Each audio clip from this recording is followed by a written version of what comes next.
Hello everyone, this is Nina Yang with Waffle Flower. In this video, I'm going to share how to use our rainbow panel die and rainbow stamp set. There are 3 dies in the rainbow panel die. I didn't put any stitch lines on them for a clean and airy look. The frame is sized for A2 cards and the layering panel measures approximately 3 3/4 by 5 inches. The long strip die measures approximately 3 1/8 inch by 4 5 1/8 inch. You can use it as a sentiment strip or cut a few of them to use as rainbow stripes. The rainbow and the cloud is a one-piece die. Did you notice the similarity in the semblance of our cloud storage pocket here? Yes, they were designed at the same time. You can use the die as it is against a colorful background, but I'm going to show you how easy it is to use the negative pieces to add color to this rainbow. First, put down a piece of double-sided tape on some scrap paper. Remove some of the stickiness with your fingers so you don't tear your paper.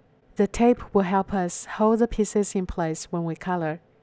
I'm in the mood for pastel rainbows, so I picked these colors from my Copic collection. Using the chisel tip, color the paper strips in a rainbow of colors. Put a few pieces of washi tape or scotch tape on the back of your rainbow piece. Turn it around and tuck the rainbow strips in. Trim off the excess tape and put them on the back in the corners and edges where you can use more tape. Make an A2 card base from blue paper to mimic the sky. We will mount the rainbow panel with some foam tape for added dimension. I'm using the giant roll of scotch tape, cut a strip to the length of my card, trim it in half and in half again.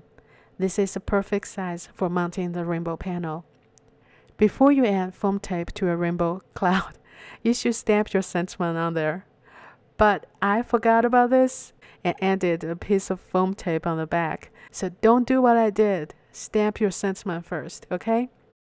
Also in this list, we have a rainbow word die that includes this word rainbows, a cloud, and a small rainbow. Of course, I need to color it in rainbow colors.